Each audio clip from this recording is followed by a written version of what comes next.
This week's episode is sponsored by Change. Change is the #1 mentoring program that teaches you e-commerce from scratch. Change has a real community with real results. I have been working with Ryan for many years now and have attended many of his events and retreats across the world and got to meet members and the amazing community of like-minded people. Ryan works with a lot of big names in the business world, helping them build online businesses and e-commerce. Change offers personal one-on-one support, no experience needed, but like anything, this takes time and is not a get-rich-quick scheme. If you put the work in, you will get the results. E-commerce and online shopping is getting bigger and bigger. This is a great opportunity for anyone that is looking for financial freedom. For more information, go follow Ryan on Instagram at RyanJB, and he will guide you through the steps to help you get started and build a successful online business.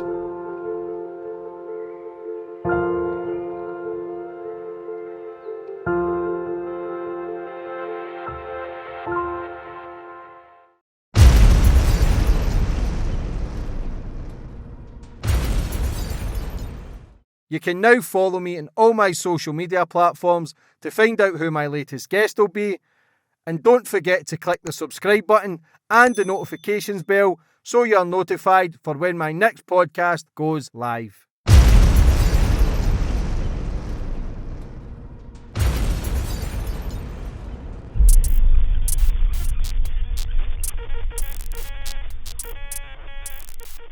And boom, we're on. And today's guest, we've got Cheyenne. Cheyenne, how are we? I'm so good. How are you? Very good, thank you. Really well. You're very well travelled. You've been through your ups and downs in life.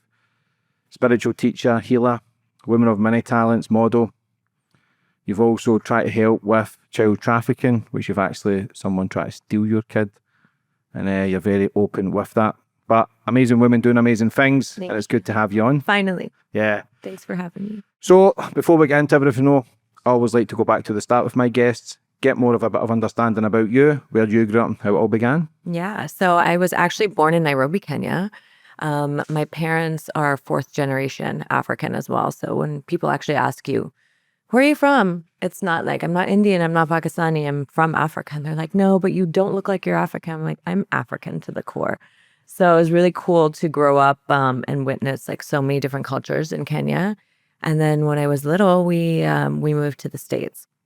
If you can't tell by my accent, I grew up in Oklahoma City and Los Angeles. And Oklahoma was like just a really big eye opener for a lot of different reasons, you know, because it's like in the middle of nowhere in America. But during that time, I grew up there and I was in a terrible car accident. And there I was. My car was flipped upside down. I was basically burning inside. I couldn't get my seatbelt off. And I really thought I was just going to die. Like that was it. And I woke up in the hospital with burns everywhere. And the doctors told me, you're never going to have children. You're never going to be able to walk properly again. You know, the same story because they don't really have any alternative for the healing. So I was programmed and subscribed and prescribed to the system, right? I was on every pill, just trying to like mask the pain with, you know, substance. And it became really depressing really quick because I was so young. I think I was 18 or 19, no, 18 at the time. And, you know, I was very athletic. I couldn't do any of the things that I wanted to as like a young girl, you know, no more dancing, no more singing, no more like life. I couldn't even wear heels. Like it was bad. And one day I was at the physio and she was like, yeah, there's no way you're going to have children. And I'm looking around at everyone and I'm like, how can you say that? Like, are you God? Like there has to be another alternative, right? So I guess it was really over that city anyway. And I wanted to pursue fashion. So I went to LA and I stayed there for 13 years. And I'm going to fast forward for you. So I was in chronic pain, right? And I was just really trying to get by the days. And then I was in college. So then I would just be partying and drinking and doing all the things that people do when they are going through anxiety and depression and sadness and they don't have any other alternative, you know? And even the counselors that I was speaking to were very like, sorry, this is just how it is, you know? And so I didn't know anything else. Like I wasn't really introduced into like the spiritual world until I moved to California. And So I went to California and I met my now husband at a festival called Coachella. And he introduced me into the spiritual world, and he would always, he was really committed to meditation. And I grew up Muslim, right? So it's just not even part of um our lifestyle, and it's considered, woo woo or black magic or whatever. It's just not a part of life. And at that time too, there wasn't a big wellness push. Like people weren't really doing these kinds of things unless you were like going somewhere for it. And he invented this company. I don't know if you remember. It was called Spirit Hoods. They were the faux fur animal hats, and they had the paws, and they were just like this huge phenomenon. So we went to Vegas for a trade show, and at the trade show, I was like, I can't come downstairs, and he was designing for like Bieber and Snoop Dogg, and it was like a really big show for Miley Cyrus's new music video or something. And I said, I'm not coming. And he was like, I'm over your pain body, like in your pain body story. Like, just sit down and try this thing with me. And I was just like rolling my eyes. I'm like, fine, I'll do your spiritual thing. And he taught me something called EFT, which is emotional freedom technique. And I had realized what I didn't realize, actually, that I was so upset, angry, and mad at my body for putting me through basically so much hell because of the car accident, that I needed to release all of these emotions. And no one had ever taught me how to do that. So I did it. And I kid you not, James, in 5 minutes, I was downward dog, FaceTiming my parents, saying, oh my gosh, I can touch my toes. I couldn't even like bend my back down like halfway.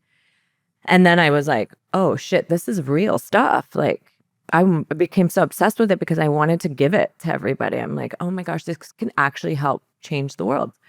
So I went on a mission for the last 12 years now, learning from the elders in the Amazon, Reiki, prana, like everything. I went to, got certified at Harvard for nutrition. Like I wanted to know everything that you need to do to become so optimal in your mind, body, and spirit. So together we invented this modality called the Light Force Center healing modality. And within a few weeks, students have reported miraculous things. And that's what I've been doing. How was it for a Muslim girl? Because Sorry? your husband's white. How was it for a Muslim girl? I take it he's not Muslim. Yeah, no, it So was. how's that then with the beliefs and the kind of culture? I think that culturally, I was more programmed to think that my parents weren't going to accept it for whatever reason. Because growing up, my dad did say, like, whatever you do, just marry a Muslim, because I was sort of a rebel back then. And they were like, God knows what she's going to do. And when they met him, it was crazy because I was so scared. I was terrified. I'm like, there is no way. Like, how am I going to do this? My brother did it, but it's different for boys. And they accepted him. Like it was wild. I couldn't believe it. But, I've been also an example for other women, I think, in my country. I mean, in my culture, because no one wants to give the other side a chance because they're so stuck on religion. And we always say that, you don't need religion to find God. You can do that and you can find God in anything else. So, yeah. How did he start his journey?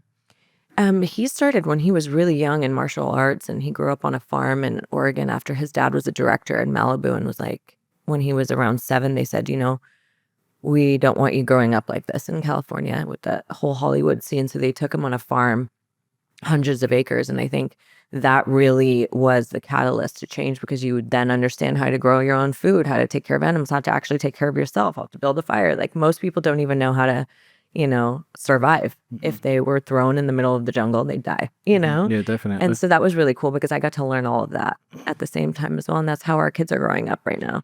Because that's the way we see the world. We're not taught how to grow our own crops at school. The schooling system is so backwards. Like you say, with lockdown, if all the supermarkets and shops closed down, within a few days, people would be rioting because they wouldn't know how to eat. And that's what they were doing, full-on fights and rioting, right? Because you're fighting over toilet paper and food because you have no other idea how to live. And it's really crazy. Like if you don't have a farm right now, it's like a pretty big warning. Like everybody needs to be growing their food now. And it's even like a secret sometimes to be able to get organic seeds, because they want to control everything. They want to spray your food. They want to make you sick. They want to put, GMOs in it. It's wild and it's happening in front of us, but you have to be really aware right now. Yeah, Bill Gates is doing all that with the land. And yep. the fake fruit and fake veg and everything's plastics. Yeah, and that's why there's a massive increase in people's health. Like, What about massive the decline. chronic pain? Do you think that was stress? Do you think that's the worry of growing up and being the rebel and being Muslim and trying to find not a Muslim husband? Do you think there was just constant stresses and pressures of family, or do you think that was just something you already had? And the pain actually came from the accident. Like, Was it it? was only the accident. Like, I had a rod in my back, and like it was like really bad, you know? And so I didn't, I also, I think a lot of I used to shake a lot. And I think a lot of anxiety came from the pressures of tradition and culture and having to be a certain way and not wearing this and not doing that. My parents were actually, thank God, really cool. But I was around a lot of people who still were subjected and like practiced like that. And then when I changed my circle and moving away, it really helped me see the world in a different, in a different way. Because when you're just surrounded with people who are conditioned to believe things and not really see the world for the beauty that it is, it's hard. You become like that, right? It's like, who are the top 5 people in your circle? They should be top, Yeah. right?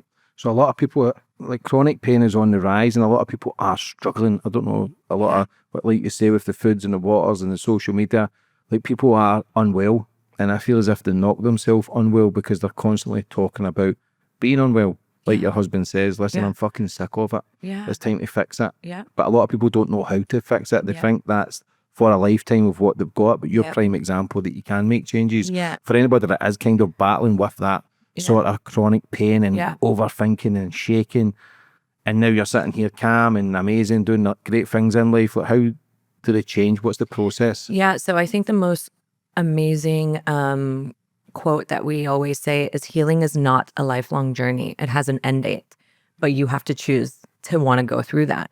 And the key difference is people don't realize that they've been cut and bleeding all over the place so many times emotionally. Things that have happened from their childhood up until now are still holding presence in your body because they haven't released it. And so if you think about, so we do something called emotional mapping, right? And so when you actually map out every emotion and rank it, you can actually see our minds are like computers, right? We're the ones that are putting in all the inputs, right? But it's our job to like clear it.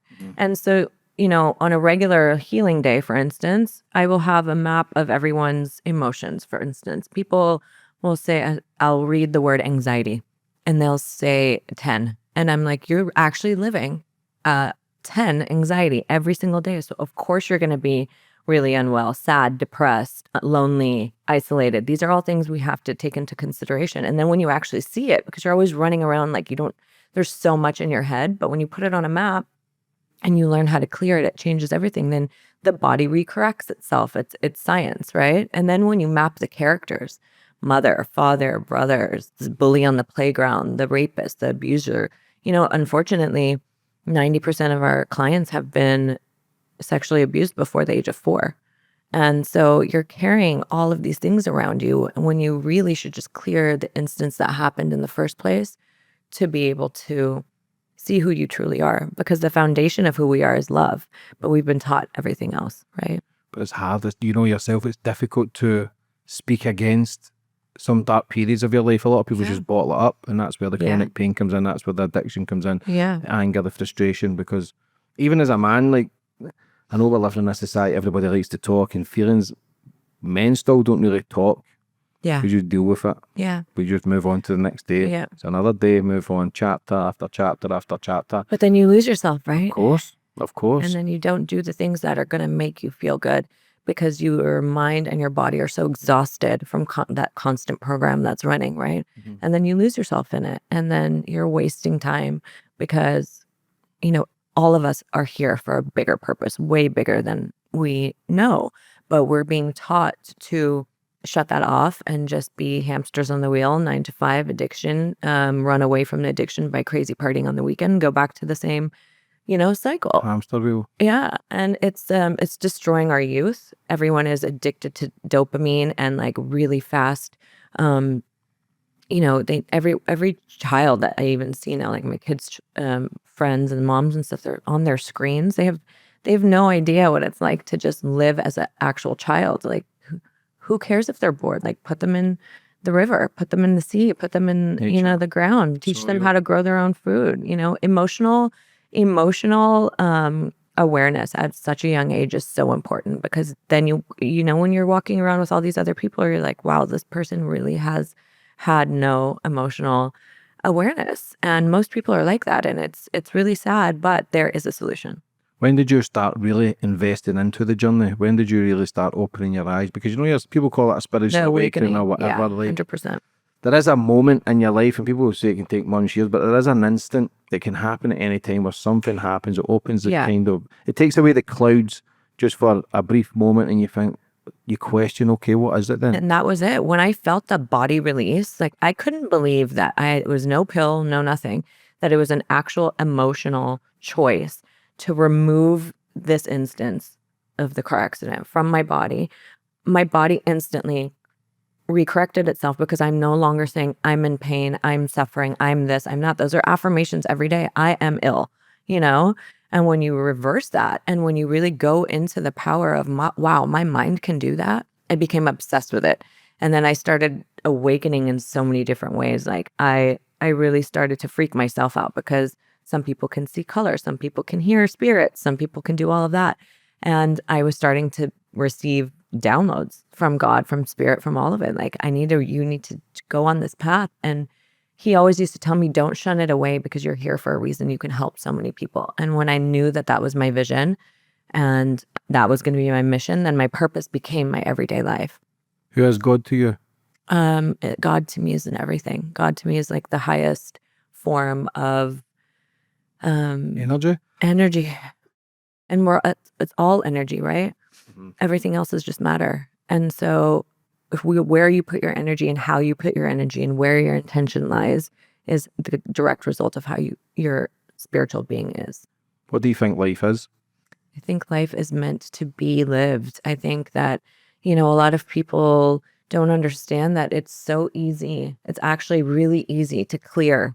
And people are so scared because you don't want to uncover all the bad things that have happened. But when you clear it, people forget that, it's okay to have fun. It's okay to do all of these things, but do it consciously, do it healed. Imagine if, you have all these yoga teachers and wellness people and gurus running around trying to help other people, but they're wounded, And it's not to say new things won't come up in life. I'm just talking about removing your past spiritual baggage so that you can actually do what you're doing healed, And when do you have such a pure person actually doing something without any of this old stuff in the way? It's really rare, And it's beautiful that people want to help other people, but you have to help yourself first, and you have to put your oxygen mask on first.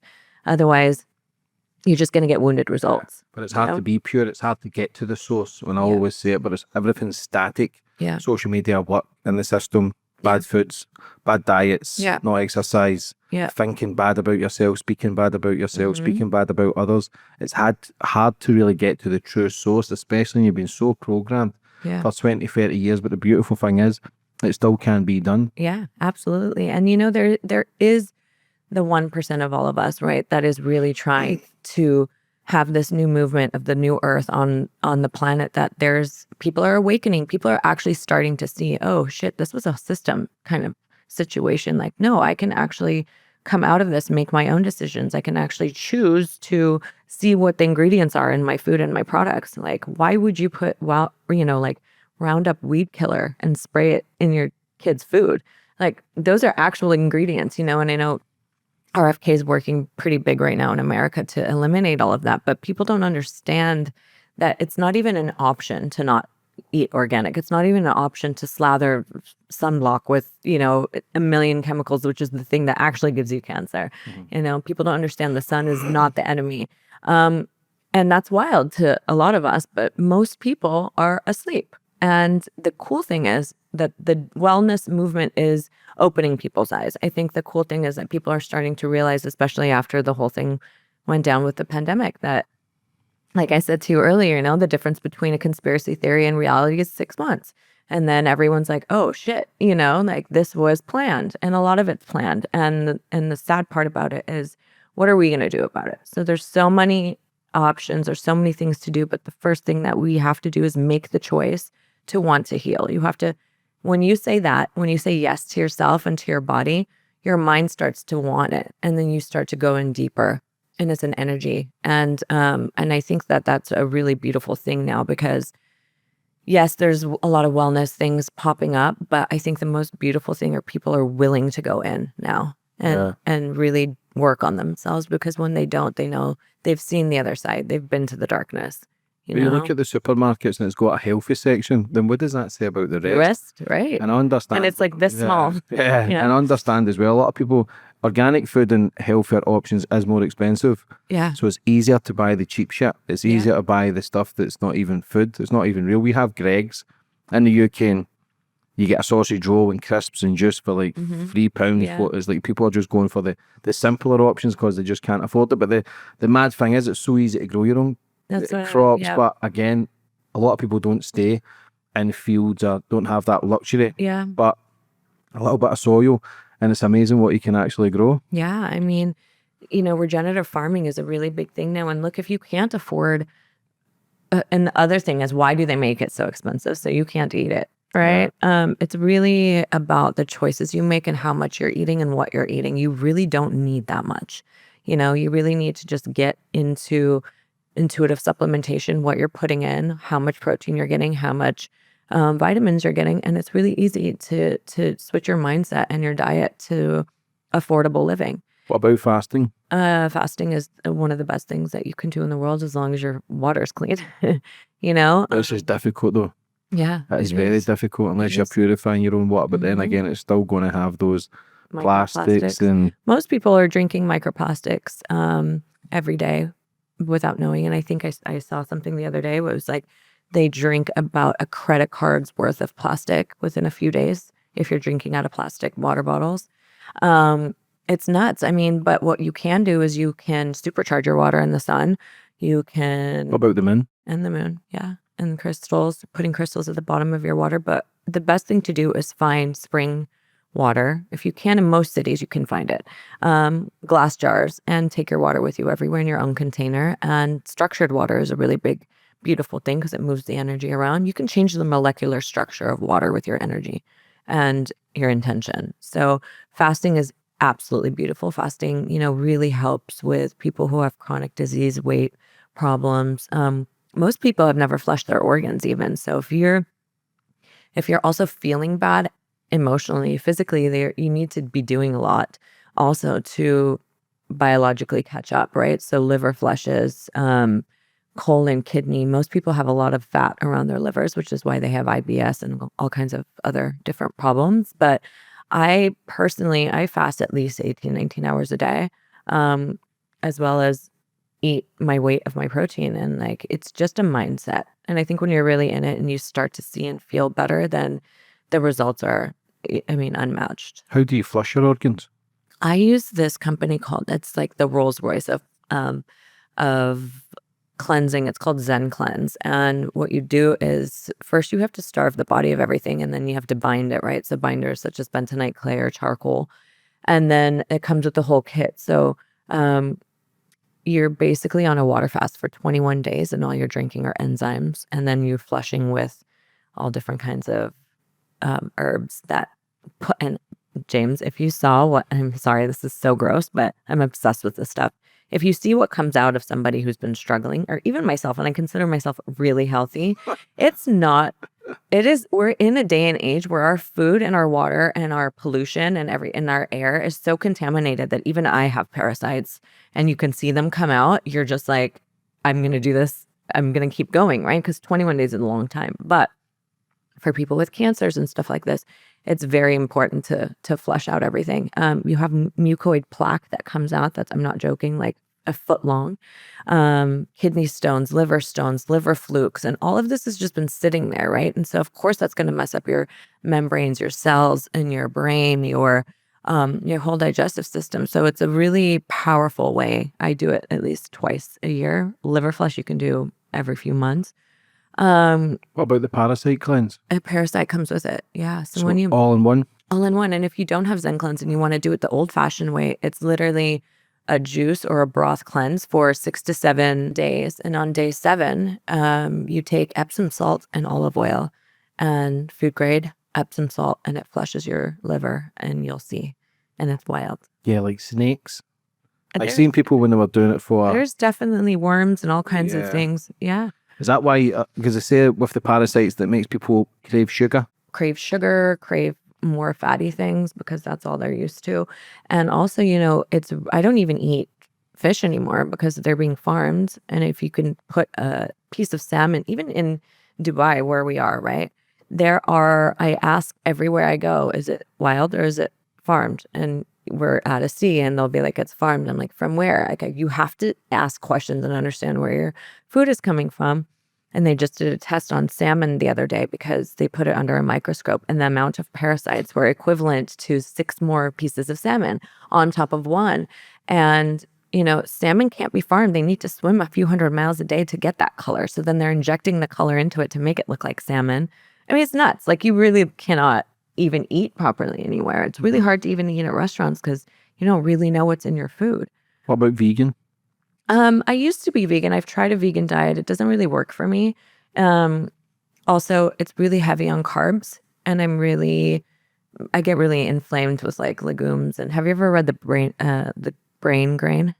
No, I read Grain brain? I read wheat belly. Yeah, so it's not ideal for me. I mean, I'm sure people with other beliefs think differently, but I always say also you have to like know your body and you have to know what it honestly just depends on your spirituality. You know, I believe the world goes round and things are put here for certain reasons. And I am not a vegan anymore, but you can be. Yeah, I was veggie. I went veggie yeah. for years, and then I went vegan, and Yeah. then I done ayahuasca, and then Yeah. I took a craving for chicken, Yeah. and I started eating chicken Yeah. again. Like, I don't know Yeah. whether we should be eating animals. My sort of spiritual side tells me that we shouldn't be, because what gives humans the right to take another life? Because if you actually, like, I love animals. If you're actually on a farm, or when you see a cow or chickens and you see the Yeah. eyes and feel the heartbeat, you're thinking, Yeah. what gives me the right? Absolutely. But then the other side, all I do is eat chicken and steak and eggs. Yeah. It's like a contradiction. Yeah. But genuinely within,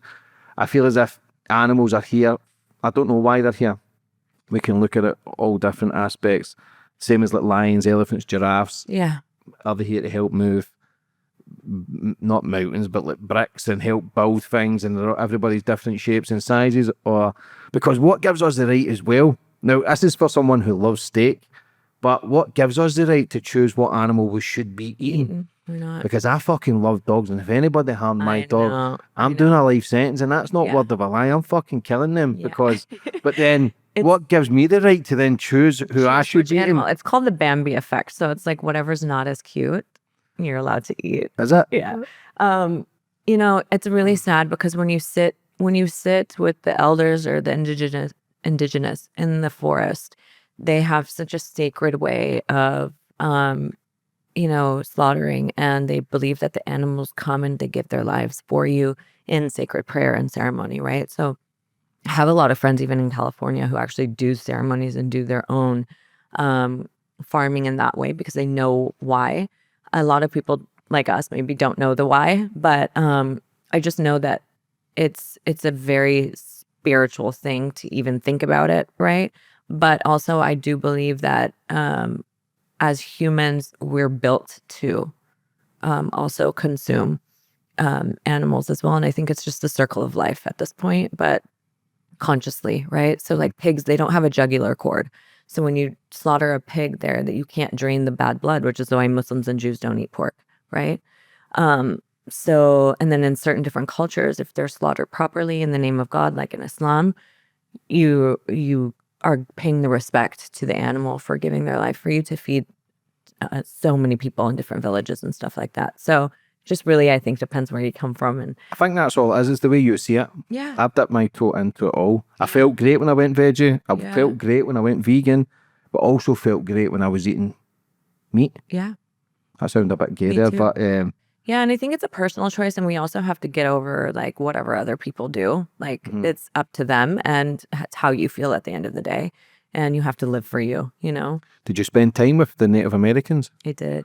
I love definitely them. have a I love that music. Absolutely. Like there's a man in Glasgow, there's like 3 of them, but they used to play like the flute and Yeah. this little thing that they blew in. Have you ever sat in a peyote ceremony? No, but I would love to do a documentary on them. Yeah, I have the people for you. because I love the spirituality side of it. I love It is. the long hair, and I love the fact that they think the long hair was connected to the central nervous Yes. system and made them Everything more has aware. a purpose. Yeah. Everything. And But it's then the the most monks beautiful shave their hair prayers. though. Yeah, it's the opposite, right? But How then crazy. again, look at the Dalai Lama putting his tongue down the young kid's throat. Did Or you getting see a that? vaccine. Yeah, the Yeah. Pope and this man as well, Sadhguru. I used to watch a Sadhguru, but he was promoting the vaccine. And, All of I them. loved everything he All of says. them. I loved everything he says. It made sense. There was an answer to it all, but it made such sense. I listened to spiritual teachers, and I was a big fan of Tony Robbins and Les Brown many years ago, but I kind of fell away from them. And then I came across Sadhguru, and I thought, this Indian man, and they says his wife was a yoga teacher, and because she went into such a deep state of meditation, she decided to take her own life. Mad. Whether it's true, I don't know. But then there's theories that he killed her. You know, that's why we have this we're very careful with this whole guru mentality, because people give up their power for all of these people who then end up being absolute creeps and psychopaths at the end. But like, that's why we always back from yoga. all of them, Osho, all of them. You know, Osho was dope though, but he still ended up being crazy. Then is that a sense of power? But then again, because everybody wants to be led, I listen to people who I think are on it, but yet they follow a sort of politics, and I think, but you're not on it then, because you're waiting to be led by people who are just part of the show. Yeah. So I think then waking up, because I don't let anybody rule my life. I don't let anybody dictate towards what I say. If there's laws change or things change, if I think a different place is going to benefit me and my family, that's where I'll go. I don't wait for this and that. And I watch these politicians and I think, you're just all fucking corrupt. It's not even them, they're just the actors. It's obviously you go deeper into it and realise who's actually behind them. But I just see it all as a big game, and I feel as if so many humans want to be guided. Yeah. And we look, especially the spirituality side, has become so normalised and so trendy. You spoke about it 10 years ago, like you say, it's woo-woo, it's black magic, it's all this shit. But these spiritual teachers, even when I was doing the ayahuasca, I felt as if they could manipulate the energy for their own sexual gain. Not with me, well, I fucking don't know, because sometimes I woke up and I didn't know what the fuck was going on. But I just felt as if it's like a sense of power. Yeah. And a lot of people give their power to these people because they think it's going to change their life. And it's not necessarily that way. It's good to dip your toe in and try new things and whatever benefits you to then heal and progress and make changes and understand life. But be careful what you're looking into. Exactly. Be careful. Look at the backstories. Look 100%. at how good they are. Look at the reviews, because not everything is clear as it is. And it's become so bastardized, and it's taken away the beauty of the magic of the plant, because, you know, there are still real indigenous elders who are beautiful people. But I think the neo shamans and the gurus and the people who are like, I've done my 90th ayahuasca ceremony, I'm like, why? Like, you're not getting the point, you know, unless you're training to be a shaman. But like, there's so much need for answers and expansion outside of ourselves, which is why I always say, like, just sit with yourself, clear yourself, and everything will come. You do not need we tell people, I don't want to see you after 4 weeks of our program. Like, it's not a therapist like situation where you're on the same couch for 10 years, you know. You have to make the choice to be able to clear. And I think people are getting addicted to the medicine, right? Because they feel like they need more answers and answers when they're just going deeper and deeper into a hole of non-reality. And it's really sad. You know, I've been in this game for a long time. I've worked and sat with a lot of shamans, a lot of really beautiful people. And I think that the best way to do it is always indigenous in the jungle, down to the roots, you know, get your hands dirty, but you don't need it that much. Yeah, I couldn't live in that state 24/7. It's not a healthy state. You're not brought into this planet high on ayahuasca. Yeah. You're not brought in high on weed. Yeah. Do you know what I'm saying? So a lot of these things are external, only as medicine, manipulated. You know? Because any plant can be manipulated. Look what they do with heroin and cocaine. Yeah, true. There's manipulation for a negative. But then again, they say MDMA can also help the brain and it can help cure certain things. But everything can be manipulated in a certain way. While ayahuasca, I was tripping balls, man. I'm a control freak. I like to be in control. So they were telling me to surrender. Yeah. I couldn't. Yeah. I thought, I ain't quitting. Surrender for me is waving the white flag. Yeah. And that's where probably I struggle with. Yeah. Because I've not And that's the problem let with go. a lot of people too. We always try to teach you that you are the medicine. So like heal first. Try to get rid of all of these things on your own before you go and put yourself in such a crazy situation where you don't even know how to even look those demons in the eyes, because there's so much else going on, you know? Like we always say, you are the medicine. You don't need anything else except for your own will, your own way. And through our work, we've seen so much beauty in this work that's why I became so obsessed with it, because I was like, I just want to show people, like, if I could give you a magic pill, and this is it. Like, just do it. Just remove all of the baggage, remove all of the trauma. Choose to do that. Use, you know, so many different techniques. When you're in theta and you're in the quantum world, in the quantum field, you have so much access to spirit and to the dimensions, into your body, into yourself. You can remove anything. And it's just really a choice. But also, like, I think that people are very easily influenced, you know, social media, all these things. They see this retreat, that retreat, and they just want an escape. They want to be able to do it in a fun way. They want to, you know, but I really, really highly encourage everybody to just go inward, you know, and then really just ask yourself, like, what is it that I want? Do I want to heal, or do I want to be in the same program forever? You know, and you pass it down to your kids. Do you think we can constantly search though? Because there's people in their own little bubble who are oblivious, but yet are quite happy. Yeah. I feel as if the more I search, the more I try and understand it, the more I can forget to live. I used to fucking laugh. Everything was a joke. I loved to laugh. Listen, they called me the laughing Scotsman in Costa Rica. Yeah. That's all I fucking done. But it put people off, because obviously when I was scared, I would laugh. And the woman who was there, like a coping mechanism. yeah, there was a woman. There was different shamans every night, but the woman who was there, she'd go, and it's like I would just fucking shut my mouth. But the woman, one of the shamans says to one of the other teachers, they took me aside because they used to keep working on my heart, strong heart, but must surrender. I'm thinking, I ain't surrendering. Where did you go? Costa Rica, Rhythmia. Yeah. Oh, you went to Rhythmia. Yeah, and listen, made a documentary, but I was, they called me the laughing Scotsman because when I would laugh, it would have the ripple effect. Yeah. But it could It's throw, contagious. yeah, it could throw off other people's kind of experience, but was just so caught up and trying to get through the pain that I couldn't stop. Yeah. And the woman, the shaman says, all I see is small boy, laugh, like small boy. And then I said, what the fuck's she talking about? But the man says it's because all through your life, every bit of bad experience, you've just laughed it through. And it's what kind of got over all this kind of trauma.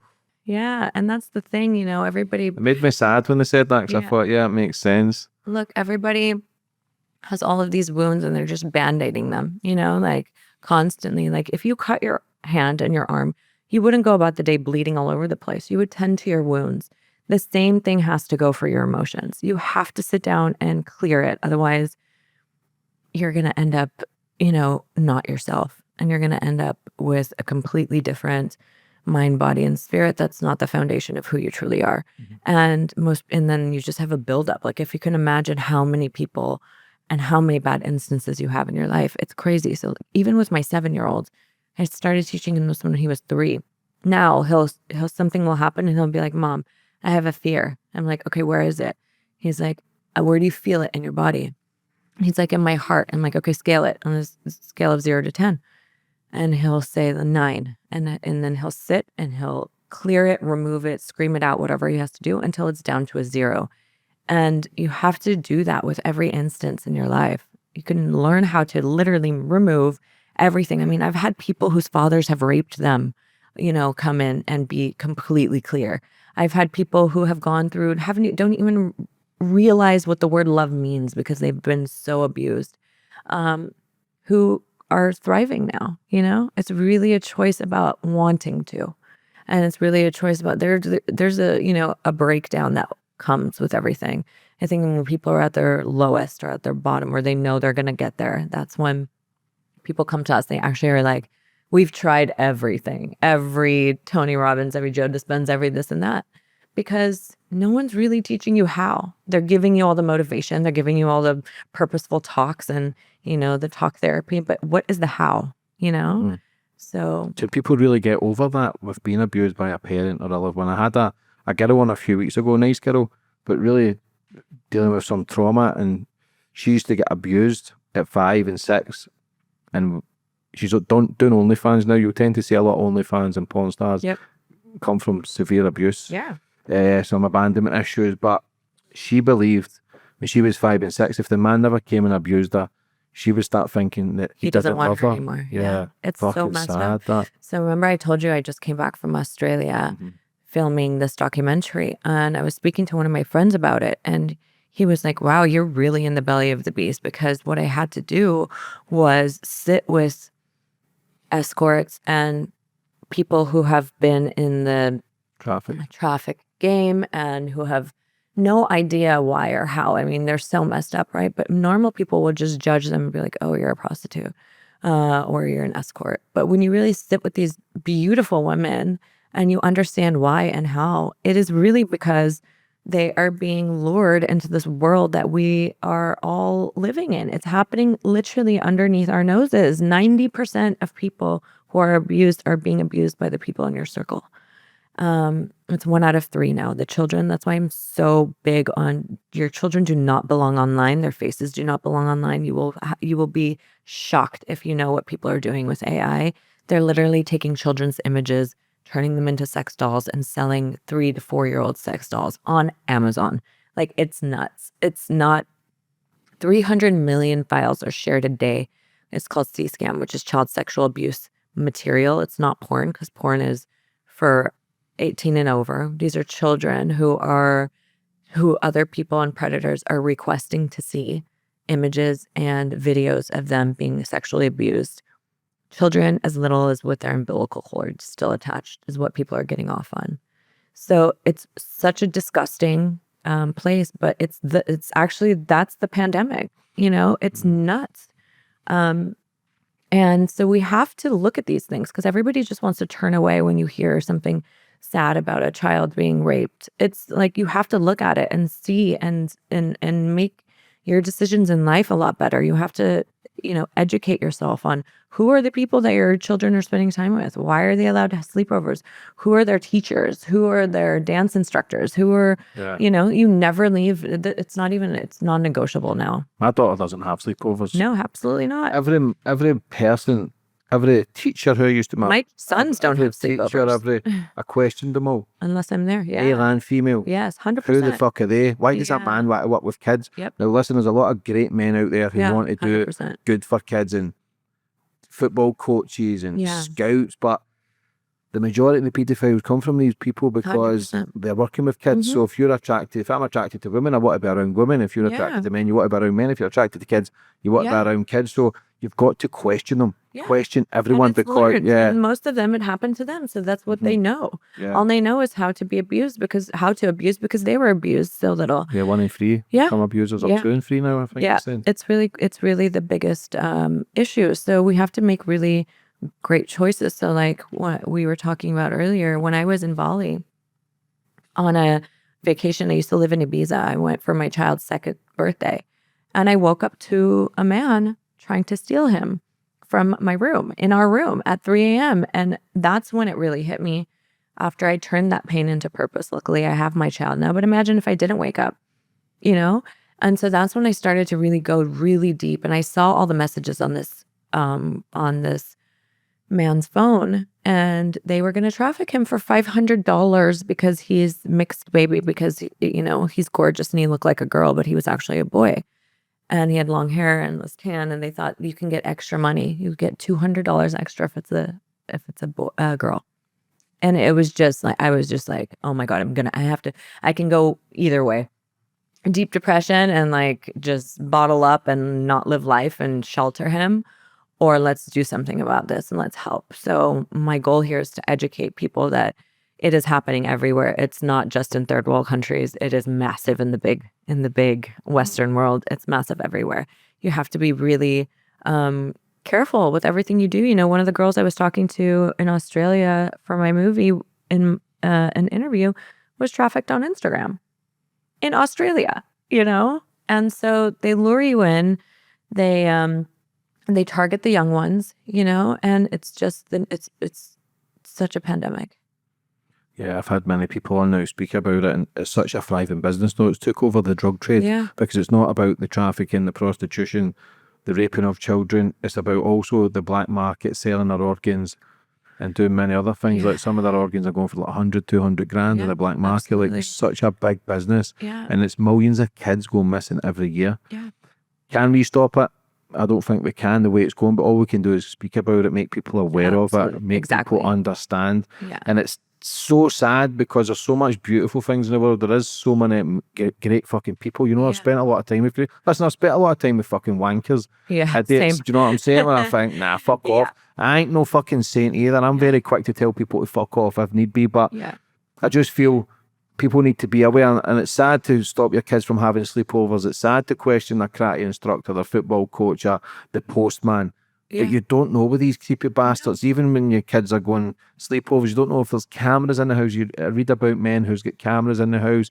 I've had men on speaking about fathers who sell their own kids for their own wicked gain. You've got people in third world countries who have got on the black dark web. Yeah. They've got their Deep kids abusing themselves, and the people are spending Watching. money to Yeah. do them to do things like that. It's a wicked world. It's really, really But bad. and it's gotten sad worse. because you don't want to live in a bubble. You don't want to be too sheltered because Yeah. then do you really forget to live? But back in the day, it was tribalism. You had your own little tribe. You had families. Everybody was in it together, helping build things, helping grow your own crops. Now it's all divide. Now it's all religion. It's all hate. It's all male, female, hate each other, politics, left wing, right wing. And now we've all become so fucking confused. And I think that's the biggest lesson is like you have to come back to the earth.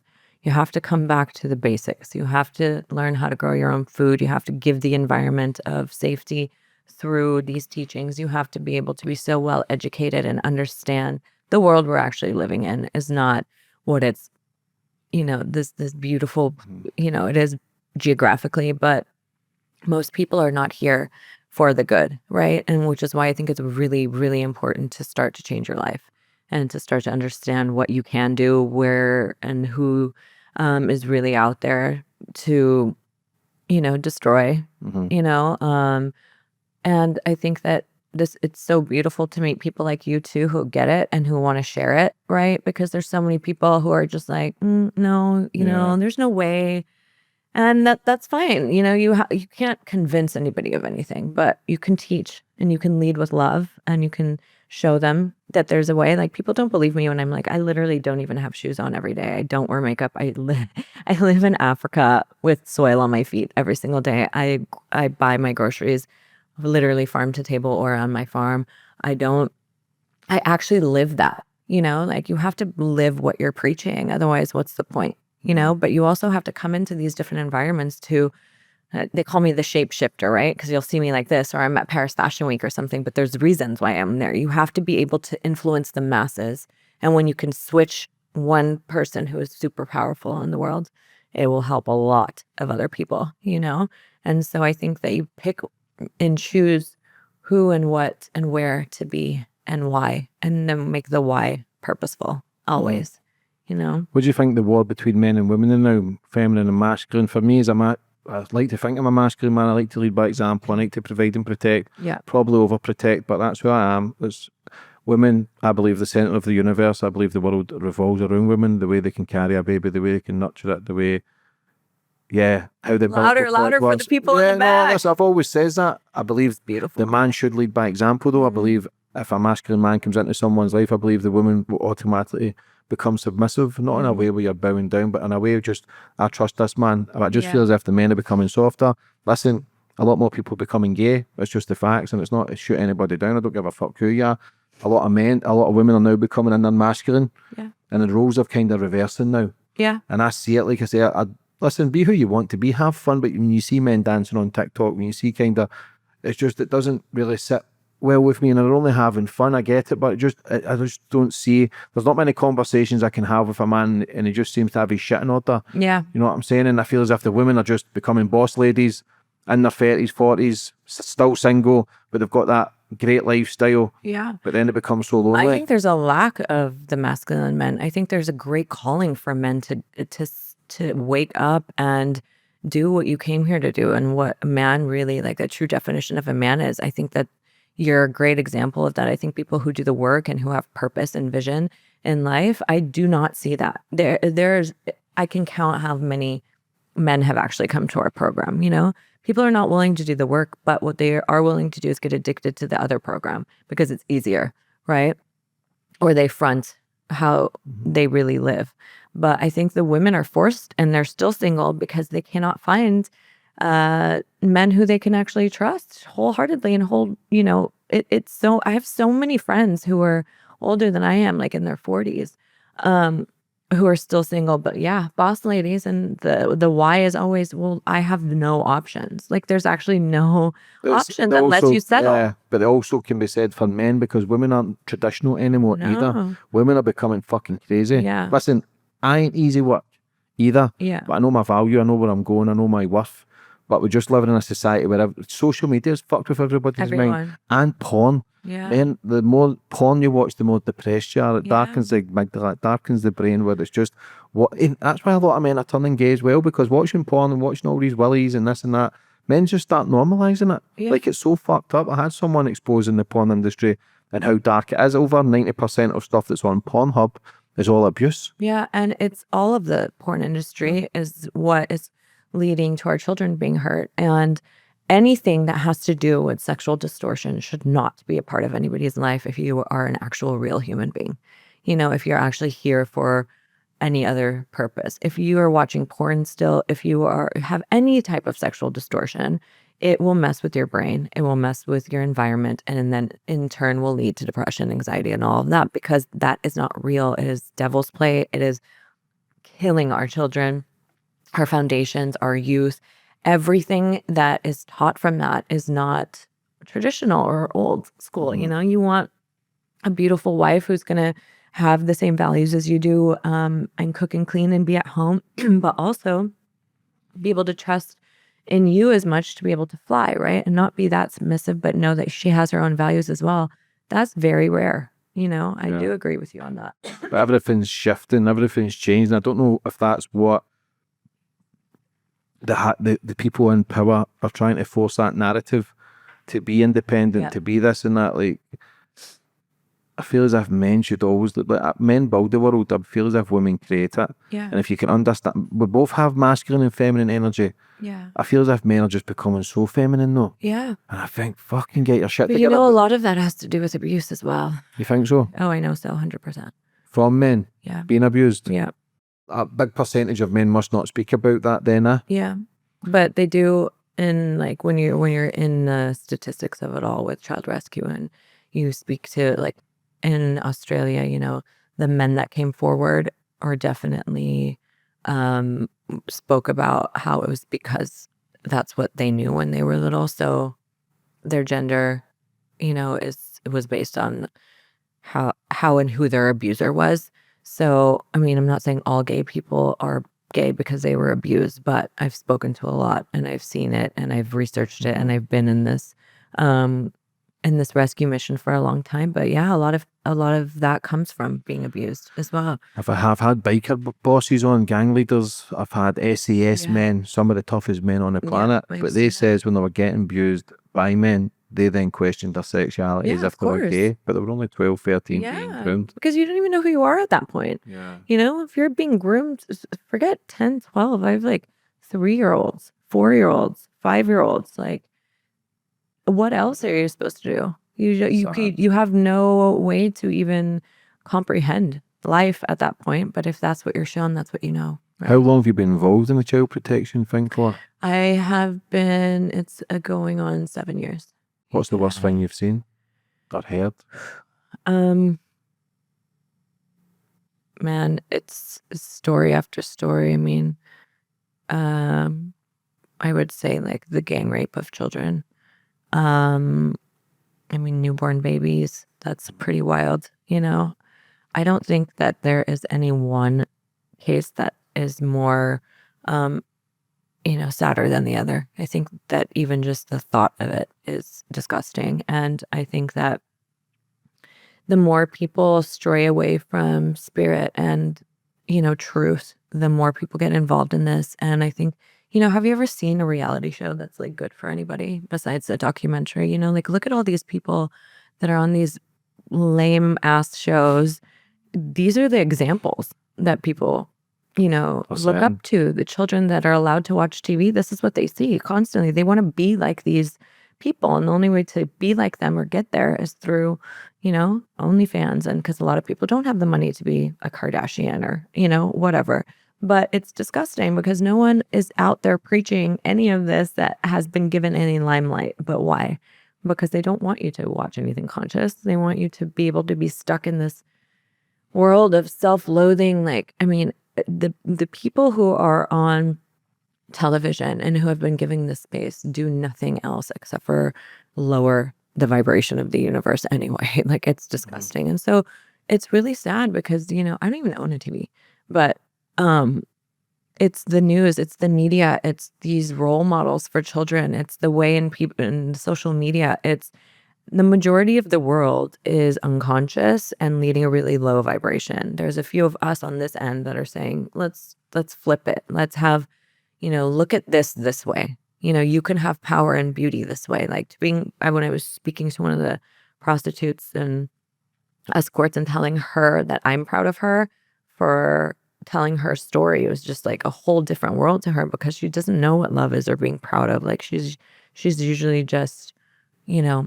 being told that of what to do, how to do it, and when to do it. And then that's the way, and it's so sad. And then that's what men treat women like around, even if they're not prostitutes, but that's what they see. That's what they think is the way, because then you have all these other loser men who are showing that, at strip clubs, at these kind of things. Like it's just a circle of sexual distortion and they become used to it. And they also crave that in a partner. And if they're not that, then more abuse comes. So I think it's just really about shedding light on these things and doing something about it. But it can be addictive for people. Even OnlyFans in America, between the ages of 18 and 24, 10% of the girls are on OnlyFans. Yeah.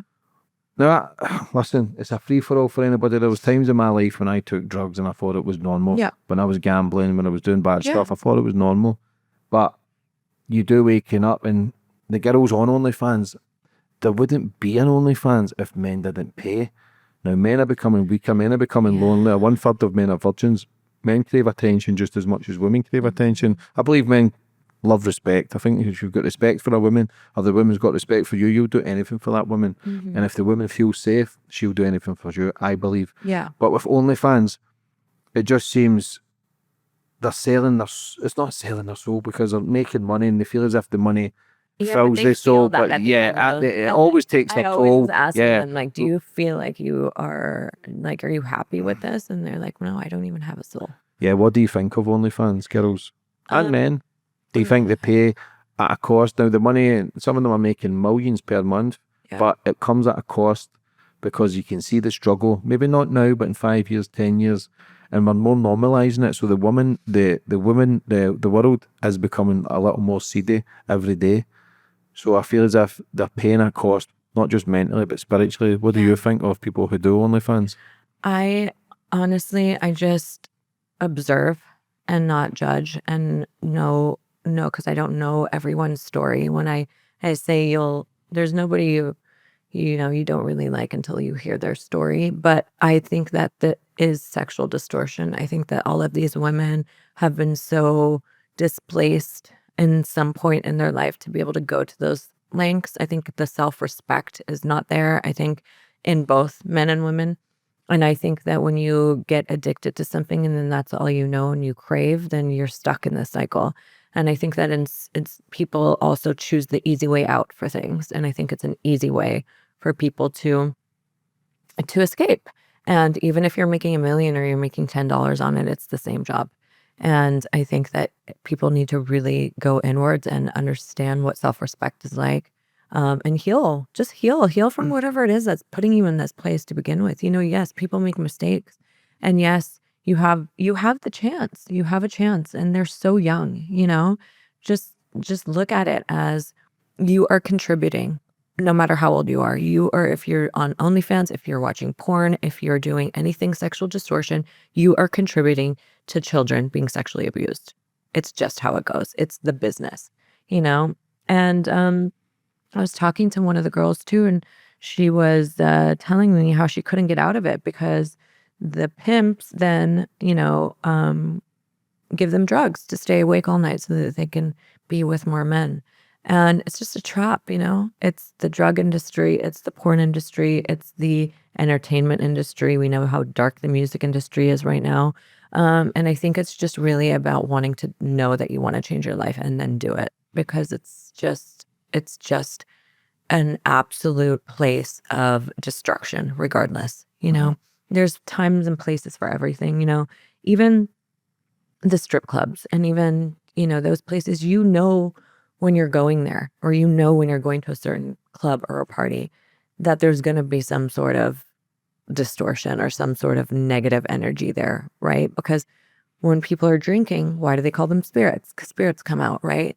There's so much that comes with it. Like it's an actual life choice, Like you have to make the choice to not want to be a part of anything that's dark if you want to see the light. Yeah. What do you think of the word trafficked? Because it seems to be getting thrown about easily now. Well, for me, it used to be someone was like chained, but it just seems they're throwing the word around traffic. Like, what is that word to you? Because you've lived it firsthand. You've seen people who were trafficked. When you lure somebody into coming somewhere as a lie, that's trafficking. If you steal somebody, that's trafficking. If you plan to steal somebody, you're helping traffic. If you're moving large amounts of people and children and drugs, that's trafficking. I think that, I was talking to one of the other girls and she didn't even understand that she was actually trafficked because they can also make it seem very inviting, right? Until you actually understand that what happened and where you are. A lot of it's happening in the modeling world. They'll tell you to come somewhere, pay for everything. And then when you get there, they'll take your passport. And so I think that the word trafficked is become more common as well because it's not just with sex. It's with drugs. It's with, the manipulation of large amounts of things. And people are, bringing tons of children on planes still. Like how? So there's pilots in on it. There's so much going on, and we just have to have eyes wide open and be really, really careful of what you're feeding your children on the screens, who they're around, why, and just question everything, And the best thing that we can do is just be super aware and also be super willing to share the information with other people and educate, because trafficking is, I think, the number one. It's become. Yeah, some of us took drugs. Yeah, It's the number one business in the world. Yeah. Is trafficking, not just kids, but male, female, even for people who's then cleaners or whatever. It's not just prostitution; it's many different things. It's not. Yeah, I didn't want to say it, but yeah, it's the number one, and it's booming everywhere. What would you say to anybody watching who's maybe oblivious to it all and who has kids? And listen, even young girls or even men. Listen, you hear about the casting couch with men and directors. Yes, 100%. But what about people? So some people do abuse their power, but if a woman or a man wants to sleep with that person to get a higher power or a certain position, that's down to them. Yeah. Do you know what I'm saying? It's also their mental you need to be careful as well, because even though there's still a lot of badness, a lot of men have been shafted with. Even Harvey Weinstein, but he for me, he was evil. For me, he looked evil, but there was a lot of girls who made complaints against him who were lying. A lot of girls were saying, oh, he shoved his testicles in my throat. The guy never even had any balls. So 4 or 5 women who made complaints against him were took away because they were lying. So we also need to be careful in a world where, yes, people are being manipulation everywhere. Everybody's getting manipulated. Like, these guys are in power, directors, okay, you can sleep with me, I'll give you the part. Yeah. If 2 are agreeing to that, is that such a bad thing? Yeah, I think that you're just obviously selling yourself short. Selling yourself. You've got trafficking yourself. Yeah, basically. So there is a line as well where a lot of people are abusing their power, which is wrong. But then there's a lot of people selling themselves short as well to get try and get their own gain. Because in Hollywood, like I say, with the casting couch and some of the stories I've heard about men and some of these big actors now, I think, fuck me, And what happens is when they get in that place of power themselves, when they become famous, when they win the accolades, they're never happy because they know what they've done Yeah, 20 years before. Exactly. Yeah. But how can we educate people then to then value their worth, to then Yeah. be strong? Because anybody can sweep you off your feet. Anybody can come in and give you manipulate it. Male and female. Women are just as good at it to get the rich man. Men are just as good at it to get that woman as well with. Yeah. So how do we then, is it just like being strong enough to understand your value? Yeah. But it's hard to then understand that if you've come from an abusive household, if you come from a broken home as well, where you're looking for that father figure. A lot of women are looking for that leader. A lot of men are looking for that nurture, but there just seems everything's confused. Like, where do people even start? So I think that here's where you start. The prerequisite to the full embodiment of why you're here and what you're doing and to get to your purpose is to heal first. You have to understand, yes, if you have low self-esteem and yes, if you're in these situations, there has to be a point in you and yourself and your body that says, I'm not going to do this anymore. I need help, right? Which is why most people seek for help. My number one advice is to make that decision. Make the decision to want to change your life. When you do that, everything will follow in place. You have to be around and change your environment. You can't go back to the environment that made you sick to begin with. You cannot. Change the way you look at the world, because when people are so abused, they don't even have capacity to see where we are and how beautiful life can actually really be, right? Never settle, ever, for a man, for a woman, for a job, for anything else. And try healing, try it. Try to sit down, try to put your oxygen mask on first. Try to map out your entire life. Do the Light Force program. Do whatever you can do to say that all you have to do is make the decision that you want to be better. Like, it's all energy. If you right now said to me, because I know about a lot of things with you. Family quotes and stuff. Yeah, I know all of your stuff. And I'm saying, yo, let's get rid of it. You're not yourself anymore. We can't have that happen.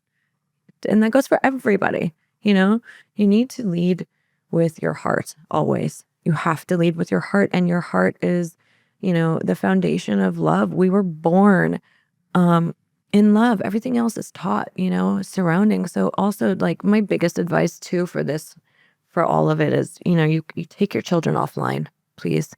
Like, children don't belong online. They don't belong on these apps. They don't belong, those Minecraft and what is it called? Roadblocks. This is the number one place for predators. I just did a whole case with it. So how do they target the kids? They groom them? They groom them in the chat rooms and all of that. And it's also about how much screen time. Like, why do they need to be on these screens? Because are you too busy to be able to give them the attention they need? Okay, fine. Like, I understand that people have jobs and the kids are left with other people, and there's always circumstance for something, but it starts with you, and the change happens with you. When you start to realize and wake up and see what's really going on in the world, you will not allow for a lot of these other things to go on in your life, and people are really passive and they're chasing the big dream, and the way that they're getting there is very unconscious, So I think that you just have to sit down and really reprogram. We have to unlearn everything we've learned by the system and really just put in whatever you feel is good for you, but make sure that it's in consciousness, make sure that it's in truth, integrity, discernment, and make sure that you actually can see clearly enough to be able to know that you're here for a bigger purpose, and do it quickly. We don't have a lot of time left. There's a lot of crazy stuff happening, as we all know. To inspire one person can change so many other people's lives. So get on with it, Like the girls that I was interviewing, just by them telling the story of what happened to them is going to help so many other girls get out of it. And these girls are healing? They're healed. Yeah, that's beautiful, because I feel as if a lot of these people have a life sentence because of the trauma and pain. Healing is not a life sentence. It is a choice, and it has an end date. I'm talking about the worst of the worst that you could have heard. My father raped me until I was 12 when I was 2. And then you'll see the documentary, but then when you do the healing, they're like, I don't feel it anymore. It's miraculous, but it's also their choice, you know? And then that inspires you to be able to go and do something else, especially when you don't know where or who you have become.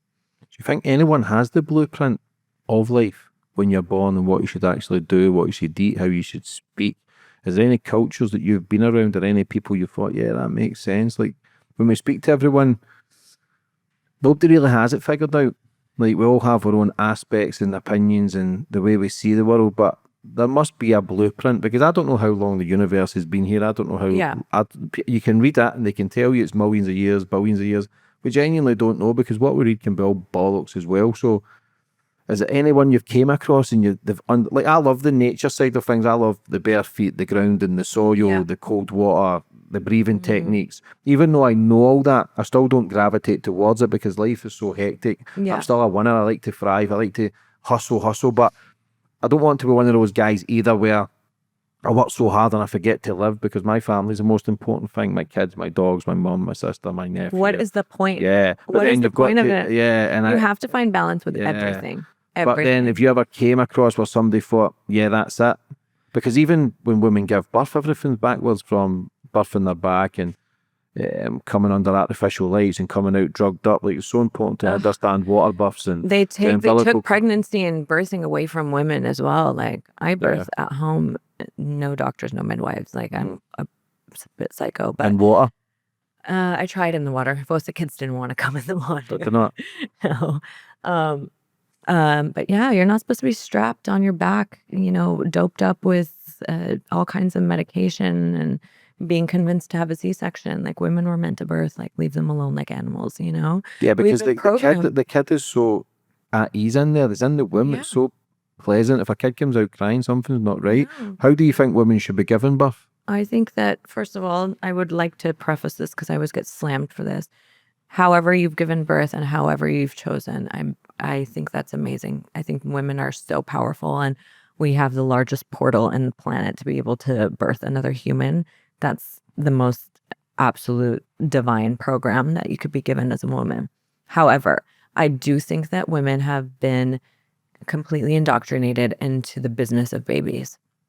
And I think that they have been their power has been taken away. I think that people have instilled so much fear into the woman that they no longer even breastfeed. They're scheduling their C-sections. They're feeding their babies formula. They're injecting them with everything as soon as they're born. They're taking away what purity of a true child really is. And that's what comes out as a pure baby, And no matter how you've birthed, that's really beautiful and congratulations. But I do think that it also has a lot to do with your surroundings and where you are and who and what you believe in. Because like when I lived in Ibiza, obviously I was known as the breastfeeding girl, right? That went viral in my photo of me breastfeeding. It went everywhere. It's still going crazy. And it's looked down upon. Like when I was in London breastfeeding, I got kicked out of a restaurant.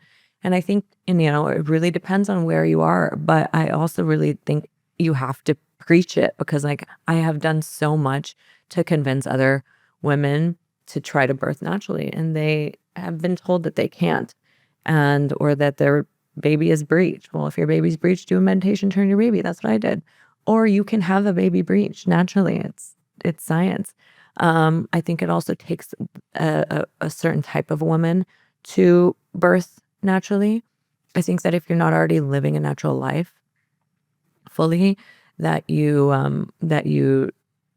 want to be in the hospital and you want to be doing all the other things, which being in a hospital is fine. You feel safer.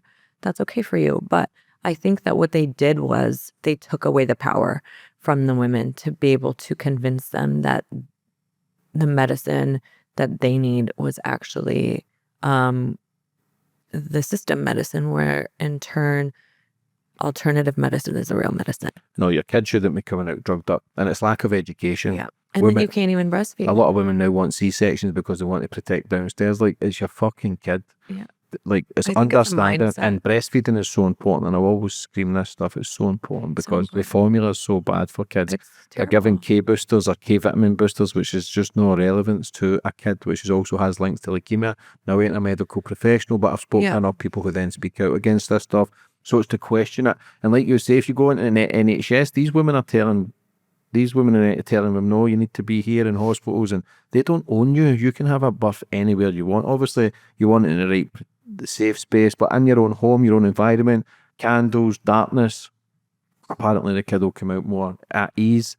Everybody's different. Everybody's different, but if you're getting drugged up and your kid comes out crying, your kid is also drugged up, and it's important to understand about the umbilical cord and how important it is for the kid's nutrients, and also the placenta, which you can get made into capsules, which is also good for people. I eat my placenta raw. And it's fucking disgusting. And I don't, yeah, and stem cells, baby. But yeah, but so that's also what people need to understand. Stem cells are made from the umbilical cord, and it's got sold in the black market for hundreds of thousands of pounds. It's $1 billion. It's so big. Which is why they try to take it from you at the hospital. So it's a whole cycle. The placenta, I thought you could put it into capsules and people eat it. The same as breast milk. When your kid's unwell, and the women's breast milk, it gives them the nutrients and also fights infection. If you're really birthing and you're in a deep squat for 18 hours and you don't have energy, you eat your placenta at the end. But so you can eat the placenta raw? Yeah, of course. It's this tree of life if you look at it, right? So when it's actually called the 8th chakra, the forgotten chakra is your placenta. Most women don't even understand that this is what has been giving so much life to the child the entire time of your pregnancy, right? And so I did something called, after my home birth, I kept my placenta and the umbilical cord for as many days until it fell off by itself, or I did the lighting ceremony after. I actually kept my placenta in a bag next to me. And that is wild for some people, but why would you cut off? Why would you cut off your umbilical cord, take away all the extra nutrients your kid can have? Especially if there's something wrong, like if their umbilical cord's wrapped around and they need extra blood, you can pump it for hours after, And then the placenta is such a beautiful power and such a beautiful divine source. It's actually very godly, that that child can have that placenta for themselves up until age 6, I think. So the tincture I used to give my firstborn, it could only work for him, and my kids were never sick. My kids were never, there's so many benefits of it. And then stem cells, yes, I ate a little bit of it, and then I put it in smoothies as well because it regenerates the mother after birth so much more quickly than anything else. And it's part of that, connection to earth. It's like, it's just and people forget about it. So that's why they try to tell you at the hospitals, they want to take it from you because why? They want to sell it, right? And so it's a business. It's a business of babies, and people have fallen for it, and it's really sad. But I think that if you educate yourself and you give yourself enough power and understand who you really are as a woman and what you're capable of, I really highly consider people to reconsider birthing. Yeah, it blows my mind how there's something that grows inside the womb. And it's absolutely mind-blowing. That's why I say women are the centre of the universe. Listen, if a man gets a flu, it's fucking over. End of the world. Never mind carrying a baby, because women's energy levels don't go back to a normal state for 2 years after birth as well. Yeah. Like it's a mad process. But also the man can then put on weight because he also knows that the woman is pregnant. It's the connection. But also, tell me, what is the point of having a pure 9-month pregnancy where you're taking care of your body and you're watching everything and you're seeing what I can and can't eat, and then checking into a place where just injects you with poison? How does that make sense? Like, make that make sense? I don't get it. I didn't even take an ibuprofen after my birth because I knew it was going to come through the milk. Like, it doesn't make any sense. So I think that people are so programmed. It's crazy. But people don't think they're being lied to by their doctors. No, of course they trust. That's another thing, like the gurus, right? It's the same thing as the doctors. They give their power away to these people in the system. And that's why we are trillions of dollars in debt, because everybody is stuck on pharmaceuticals, because everybody's sick, because their foods are like, it's all system. I don't even go through the fucking scanner at the airport. No, I have to go and get pat down. They're saying, why are you doing this? Yeah, but they're saying, why are you doing this? I say, I don't fucking trust it. They're saying, but it's safe. It's only like a mobile phone. I say, listen, this is my choice. I opt out. Stop asking questions. They'll take me in and pat me down. And also for women pregnant going through these scanners, listen, it could be a short wave. It could be very short, but it's still a shot. It's still a electrical shot you're getting. It's still. I don't know even know what the fuck it is. You're still radio wavelengths. You can't opt Just like out from microwaves. your through those scans, and it does give you a sore head. Yeah. You're going on holiday, you're going away, and before you know it, you've been scanned with this machine, and then you've got a bit of sore head. Like, everyone can't opt out. It's important to understand it. Don't be scared by security or whatever. Yeah. You're not going to get. You're not getting understand their a strip search. You're just getting a simple pat down. Okay, on you go. Because this is looking for metals and things in your body, so it's got to be something. It's a scanning machine. It's an X-ray machine. You have to understand your choices with everything, even with birthing. You have to understand that you have options. But most people don't even know they have options because they're being so heavily convinced by, you know, the system and the people that they're so scared. Everyone's living in so much fear, you know, and I think that's why not a lot of people think for themselves. What do you think of life? What do you think it is when you says you get downloads and programs? Like, what is that? Do you ever question your own sanity? Because I'm the same. I'm on it. I like to, when I'm on it, I'm on it. When I first started awakening, I used to be like, oh my gosh, I'm a schizo. Like, this is nuts. My boyfriend's going to leave me. So at the time, I'm like, do I tell him? But look, when you become so connected in your mind, body, and spirit, it's inevitable that you receive visions or downloads, or we call them downloads because you really will be in such a beautiful state that you can receive such high amounts of energy and information at one time. That's what a download is. And I think the meaning of life is to trust in your own power and your own downloads and run with it. Like, you've seen the center I'm building. Like, that was a download 12 years ago. I got a download that I need to build a center of light somewhere, and now it's happening, right? Because you have to understand also that visions and the spirit world really does exist if you're using it for positive change. And so you could really access so many different types of brain waves. When you're in theta, you can ask any question, you'll receive the answers. So our ancestors are up there. There's a lot of people working towards making your existence here truth. And if you believe in that, and if you want to go there, it's your choice to take them or not. If you don't take them, you could be missing out on a great opportunity, right? If I didn't hear spirit or a download say, wake up, my child would have been taken, you know?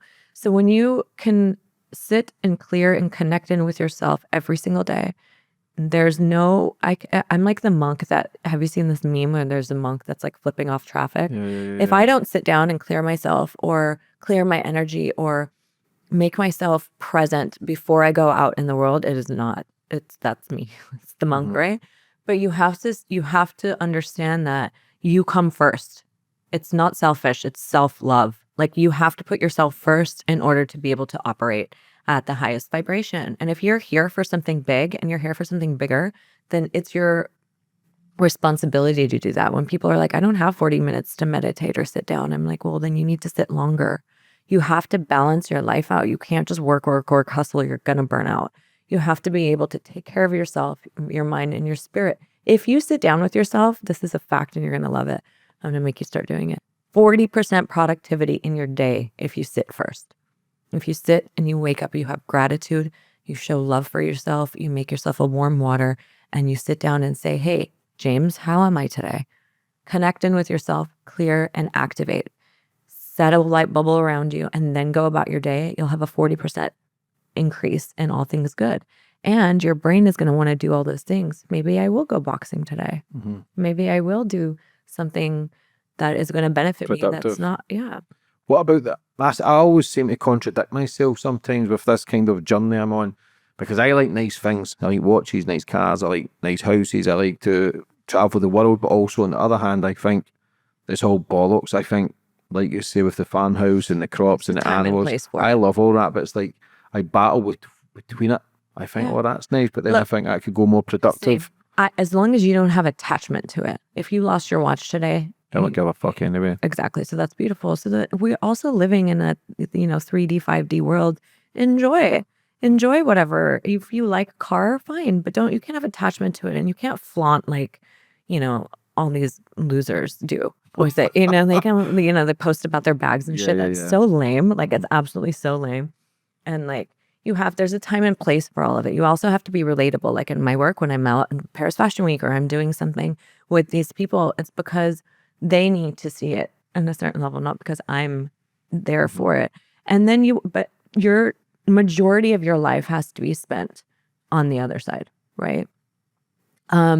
And if you enjoy nice things, enjoy them, but still be the same person. Still be that same beautiful, loving, connected, conscious man. You don't have to. The bad thing is when you have all of those things and you're not feeling good. Yeah. Then there's something wrong. What do you think of the soul? Do you think it's a thing, or do you think it's energy? What do you think? Yeah, I think the soul is a journey. I think the journey of souls. I think that our soul is we are given to. Our soul is put into our body. I think that there's soul contracts. I think people have signed up for what they came for before they came here. And I think that it constantly needs cleansing. And I think it needs to be nourished and taken care of, just like everything else. And that I think that's also our responsibility to nourish, feed, and give our soul so much love and peace so that we could be of service. Like, what are we here for if we're not here to help one another? Why are we here? We have to be able to clean our souls. It's spiritual hygiene. Like, what do you think Earth is? What do I think? Yeah, Earth and universe. Do you believe in things? Like, do you believe there's extraterrestrials out there? Do you believe there's other beings? Do you believe there's beings? Well, I've spoke to people who says there's beings in Antarctica. They say they're living with us. David Icke believes there's reptiles and men. Like, I always say it, like Elon Musk, kind of Zuckerberg and Bezos have kind of got alien tendencies. I think there's reptilians here for sure. I think the Anunnaki's here. I definitely believe in extraterrestrial. I definitely believe that there's a lot of other species and beings here and on the other planets. I do believe that there are, like it is those people. You can tell when you meet a reptilian. I think a lot of the powerful men in the government, I think a lot of people are definitely here for the darkness, for sure. I think there's a whole world out there, of a whole separate world. I think that there's the weird Antarctica mission for sure. I definitely, but we have to. I would just. Another thing is just be so encouraged to read about all of it, even if it doesn't make sense to you, because there's so much power in information. They call it in the woo-woo world, right? In the spirit world. But like David Icke, for instance, in your last podcast, like he is like full all in there. But if you think about it, majority of it's true, it's wild. So I think ask questions. And I always say replace the fear of the unknown with curiosity and just go all in. Because you never know who you can find and what you can do to help it. What do you think? Yeah, the Anunnaki? Anunnaki. Yeah, they're a reptilian force of the dark. It would be crazy, but then again, who says we ain't aliens? Who the fuck's it? Do we ever know 100%. What we are? They're probably looking down at us going, what the fuck are they doing? Bastards, yeah. These idiots haven't figured it out yet. Yeah. Do you think that's what it is figuring it is? Because it is greed, it is poison men's soul, it is the power of destruction. Money for me is the biggest illusion, because it's the biggest illusion. It doesn't really mean anything. The value we give it and the destruction we do from it, from trafficking, drugs, wars, it's all for money. People, it destroys climates, it destroys our communities, it destroys our minds, especially when people have the power of love. They have the love for power over the power of love. What about people who come to you for help? What sort of things do you do? Is it for anyone? It's for anyone. So here's the thing. Healing is not reserved for certain people or big people or celebrities or any, it's for everybody, any and everybody. I have clients who are in their 80s. I have clients who are young. It's just what we do is we teach you how to remove everything from your past so that you could go on with your future in a really short amount of time. And then we have a purpose program where we show you, because a lot of people don't know what to do on the other side of their healing. They're like, fuck, well, I'm a new person now. What do I do? You can't go backwards. So you have to have a roadmap and a vision. So your vision, mission, and purpose is the purpose program. And then now you have a way of life that you have to go out and get, Yeah. How is your life now? Yeah. How's your daily routine? It's really beautiful. So I just actually posted that last night when I got here.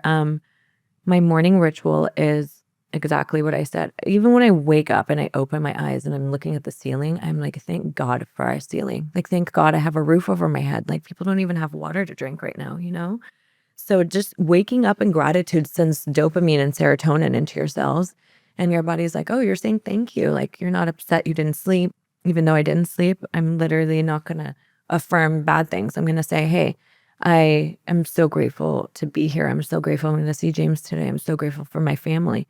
Then what you do is you do not touch your phone. It's the 50-50 rule. 50 minutes before bed starts the night before, and 50 minutes when you wake up. Everybody goes like this immediately.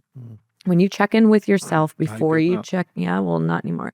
I'm going to call you every day and make sure that you're not answering at that time. 50 minutes in the morning. When you pick up your phone, you're losing your whole life to everything. If you do not touch your phone at all and you check in with yourself before you check in with the rest of the world, your entire life will change. And you do this for 21 days, your whole life will change, literally. Imagine you pick up your phone first thing in the morning before clearing yourself and you see a nasty message. It's going to throw you off for the rest of the day, and then that program's going to be running. So sit down, make a hot cup of water with lemon, salt, pH, alkaline your system, and then sit down and meditate and pray. I like to actually call it activation because we activate everything in your body to make you be able to be so aligned to go out and then do whatever you need to do.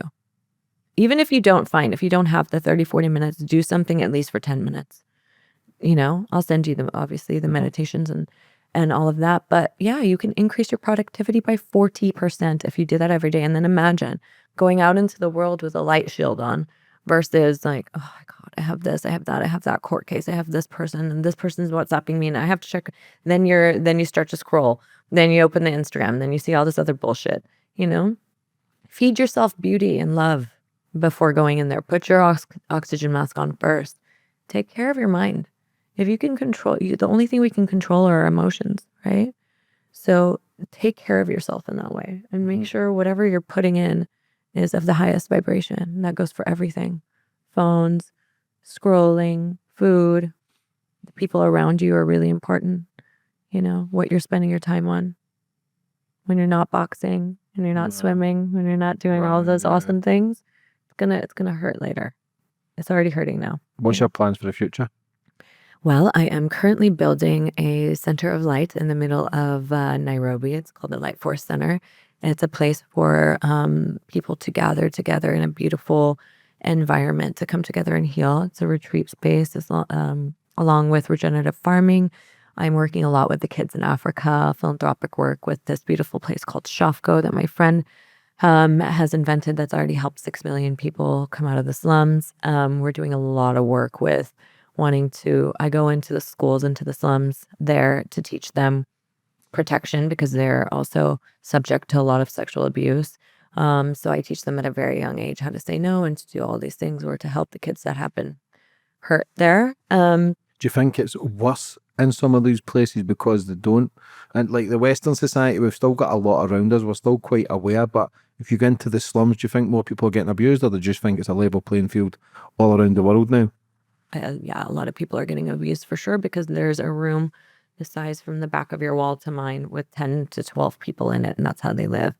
And a lot of them are just obviously losing their mind because imagine living with 12 people in a shoebox. But also there is that culture to just take what you want because you don't have anything, as well. So, and it's so sad. And also in some cultures, they sell their children, for nothing. And so our goal is to educate and to help serve and to grow food for all of these people and to make people have jobs and to feed the communities. And we're building a school of light there as well. And to just be able to thrive, see Africa thrive again. That is crazy. But it says that's where the first humans came from, was Africa. Yeah.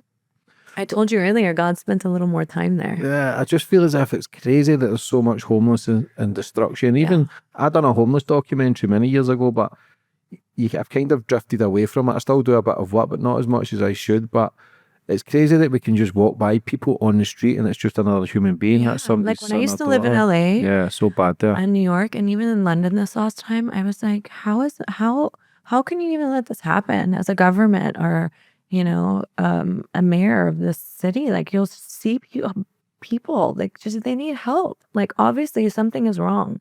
You know, LA has gotten so bad. I mean, when I was there and I used to live downtown, oh my gosh, it was like miles of like homelessness. So Is Skid Row we're still trying to there? get Skid Row's still there, even worse. It's horrible. Yeah. But they don't want to help, you know. Look, it's mad that there's, I think 2/3 of the world don't have clean water. Isn't It's it? unbelievable It's how crazy. much the world is a mess because, listen, when humans are long gone, the world will just reproduce again. It'll just bring life and nature the way it should be. 100%. And whatever was here before us will possibly come back. But the world will just outgrow us. Yeah. We're fucking here, and if there is other beings, they must be looking, shaking their heads, thinking, "Look at the fucking state of them." Dude, 100%. I don't want to come back here either and do the same job. Like, let's just do all the good stuff and get our karma out the way so we never fucking have to come back here. Have you ever read Many Lives, Many Masters? Of course. Yeah. Of course. Journey of Souls, all of that. Mhm.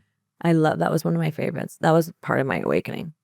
Yeah. Many Lives, Many Masters. For anybody who doesn't know, that's if you don't sort your shit out this life, Yeah, you go back basically, and get with it. yeah, and make changes. For anybody watching that's in a life of struggle right now, what Yeah. advice would you have for them? My life advice to you is just for James, click this link. I'm going to give you the morning ritual and the meditations and the program initially as a trial for free. And then if you like it, go heal. You don't have to even do it one-on-one with me. You can do it on your own. There's so many different ways, but it starts with what I was explaining earlier. Sit down first and just try it. Try to break the old habits. Do 21 days of the meditation. Most people can do it in 14. You know, when you start to really reprogram your mind, everything else will change and it becomes a lifestyle. There's actually no other way but to be this way. Because if you can constantly be this disciplined, you're going to move mountains. And we need you. We need more healers. We need more people who are healed. We need more beautiful, masculine, divine men. We need the same for women. And we just have to get back into our power and know why we're here and what we came for. How can people get in contact with you? For anybody who's wanting to ask questions, for anybody Yeah. who's looking to be healed, how do they get involved? Yeah, they can, you can send me a DM on Instagram at @Shayoun_, or go to my page, the Light Force Center. I have a beautiful team of people who are always constantly responding. So you can also book a call directly. And you can speak to anybody. If you're really struggling, I have a whole community. I have an app called the Light Force Center app. There's so many people you can speak to and also be a part of a beautiful community of like-minded people who have gone through it or are going through it together. And so we always have meetups, like in different countries. There's always somebody that's from Light Force, which is really cool because we're rapidly growing. So there's someone there at all times. How are you feeling today? I love you. Yeah, I It's the love you. best time. I feel amazing. Yeah. I love this. Listen, thank you for today. I wish you nothing but the best for the Thank future. you. And I You can't too. see what Thank you you're for doing. everything you're doing. Yeah, listen, you're doing a lot of amazing work. You should be proud of yourself. You too. God bless you and You too. take care. Love you.